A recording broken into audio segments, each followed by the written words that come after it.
കാസർഗോഡ് പടന്നക്കാട് നെഹ്റു കോളേജിൽ സന്ദീപ് വാര്യരെ SFI പ്രവർത്തകർ തടഞ്ഞത് പ്രചാരണ ആയുധമാക്കി UDF. എന്നാൽ സന്ദീപ് വാര്യരും UDFും ആസൂത്രിതമായി സൃഷ്ടിച്ച പ്രശ്നമാണെന്നാണ് LDFന്റെ ആരോപണം. തങ്ങളുടെ ട്രാപ്പിൽ വീണു എന്ന UDF ഗ്രൂപ്പിലെ ചാറ്റ് ഇതിന്റെ തെളിവാണ് എന്നാണ് LDFന്റെ വാദം. അതിനിടെ ആശുപത്രിയിലുള്ള സന്ദീപ് വാര്യരെ LDF സ്ഥാനാർത്ഥി VPP മുസ്തഫ സന്ദർശിച്ചു.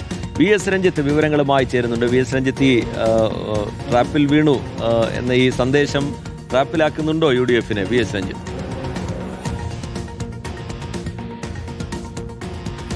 റീജി, തീർച്ചയായും കാസർഗോഡ് പടന്നക്കാട് നെഹ്റു കോളേജിലാണ് ഇന്നലെ സന്ദീപ് വാര്യരെ SFI പ്രവർത്തകർ തടഞ്ഞിട്ടുണ്ടായിരുന്നത്.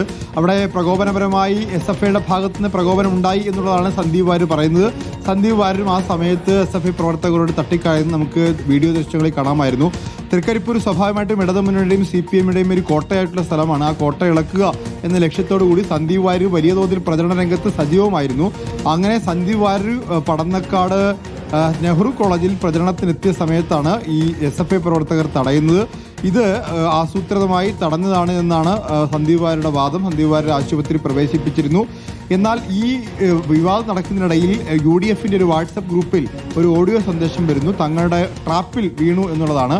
അങ്ങനെ ഒരു ട്രാപ്പ് ഉണ്ടാക്കുകയും അതിൽ പെടുത്തുകയുമായിരുന്നു. ഇത് UDF ആസൂത്രണം ചെയ്തതാണ് എന്നുള്ളതാണ് LDF ഇപ്പോൾ പറയുന്നത്. ഏതായാലും LDF സ്ഥാനാർത്ഥിയായിട്ടുള്ള VPP മുസ്തഫ ആശുപത്രിയിൽ സന്ദീപ് വാര്യരെ സന്ദർശിച്ചിട്ടുണ്ട്. ശരി, VS രഞ്ജിത്ത് വിശദാംശങ്ങൾ പങ്കുവയ്ക്കുകയായിരുന്നു.